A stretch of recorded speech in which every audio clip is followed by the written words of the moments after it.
let's talk about Late Night Comic. Late Night Comic told the story of a stand-up comedian and his on-again, off-again relationship with an aspiring ballet dancer.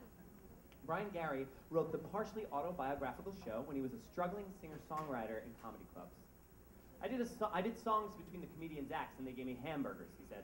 Sometimes I played 3 clubs a night because I like to eat. The show starred Robert Lupone. It's actually Brian and Robert Lupone, but it's not. Oh, I'm blocking it. Great. Okay. The show had an 11-day out-of-town tryout in Connecticut before opening at the Ritz Theater, which is now the Walter Kerr, on Broadway. The show was produced by, this is fascinating, the show was produced by 25-year-old Rory Rosegarten, who raised the entire $1.1 million, wow, $1 cheap show. Wow, I've ruined this. The entire $1.1 million to do the show in one day. It's crazy. So Rory, what he did was he ran a talent management firm, and he was accompanying one of his clients at a political fundraising dinner for a senator. So his client was beefing up the senator's speeches, and the wealthy financier of the event took to Rory and loved his tape of Late Night Comic and his pitch, and said he would finance the entire thing. Wow. The production was wrought with troubles. At its core was the fact that the show was about a comedian who wasn't funny. The material was more emotional than comedic, and the jokes didn't get laughs. There was no director listed in the opening night playbill.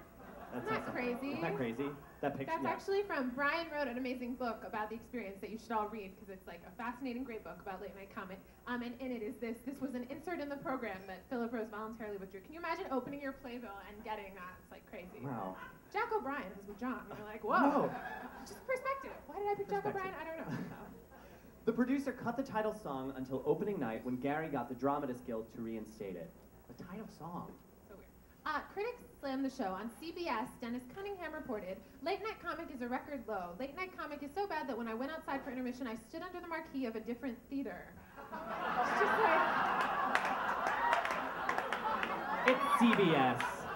I think that critic and the critic that was like really mean to Will Chase are like sitting somewhere just like going back and forth with barbs that are just... Watching sitcoms on CBS. Yeah, probably. Yet the score is filled with gems, such as my favorite, Claire's Dancing School, which on the all-star cast recording is sung by Liz Larson. There are some of the people on the cast recording. In the years since 1987, the songs have grown to be appreciated and have been sung by the likes of Liz Calloway and Tony Roberts and Lenny Wolpe. No, not Lenny Wolpe.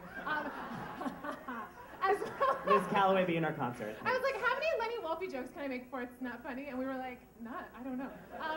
Yeah, so many other artists have sung Late Night Comic. Here to speak about the show and sing the title song, the writer, Brian Gari.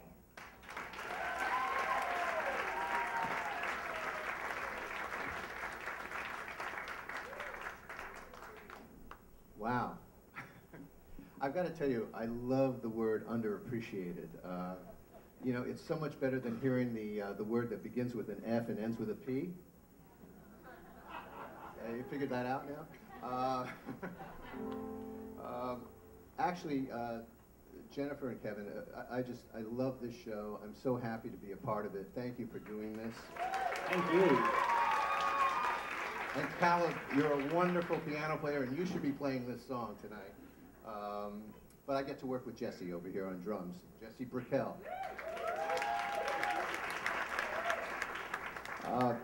Yes, the song Late Night Comic started out as a request by a comedian by the name of Larry Cobb, who has disappeared. Nobody knows whatever became of him.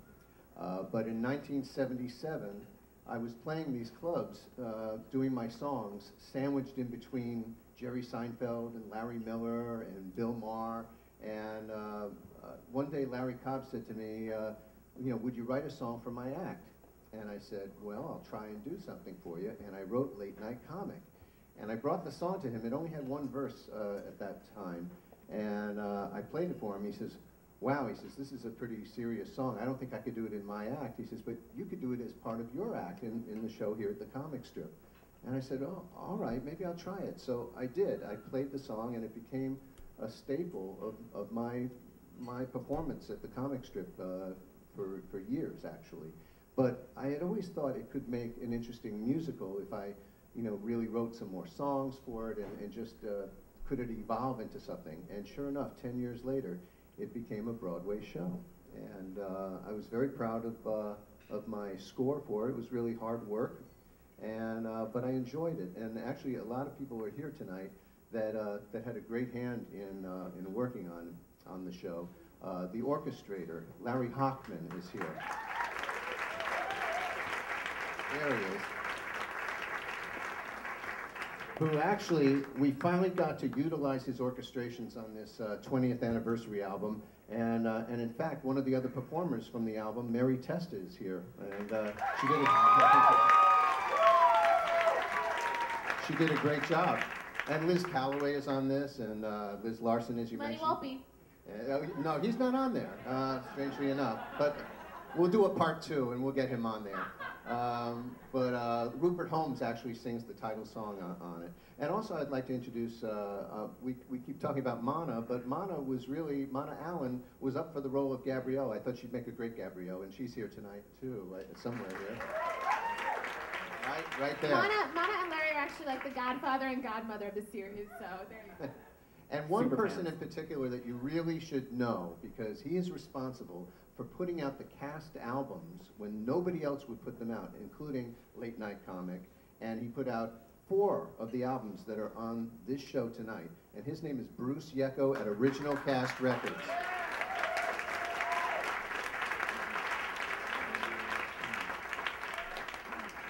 So anyway, you can read more of the story in We Bombed in New London, my book about what happened, the true story of Late Night Comic. And we're going to do the song for you now. So here it is, how many years later? 30 years later after writing this song, I guess. But this is it.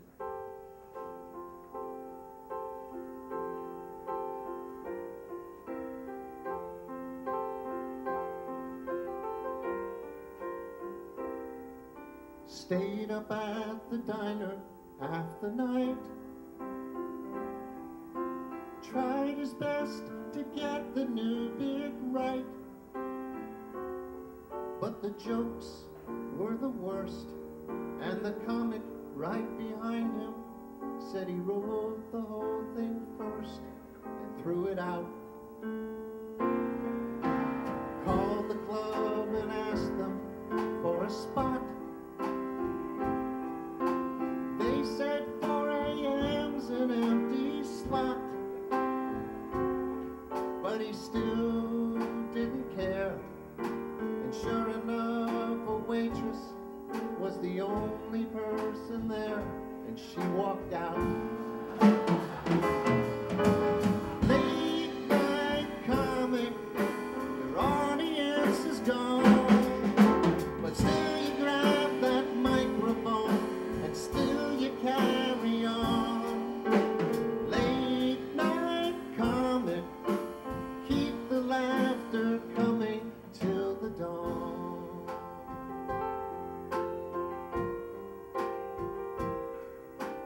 Finally got to open up the show. 7 hecklers told him where to go,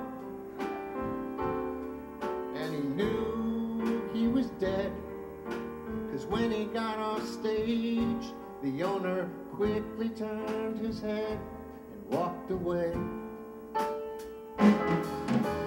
Late night comic, your audience is gone, but still you grab that microphone, still you carry on.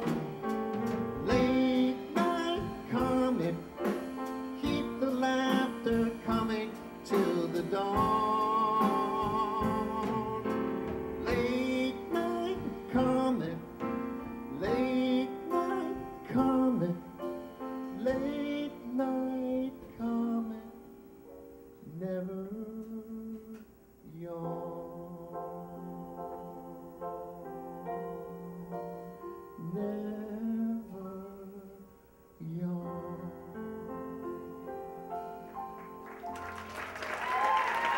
Thank you very much. Thank you.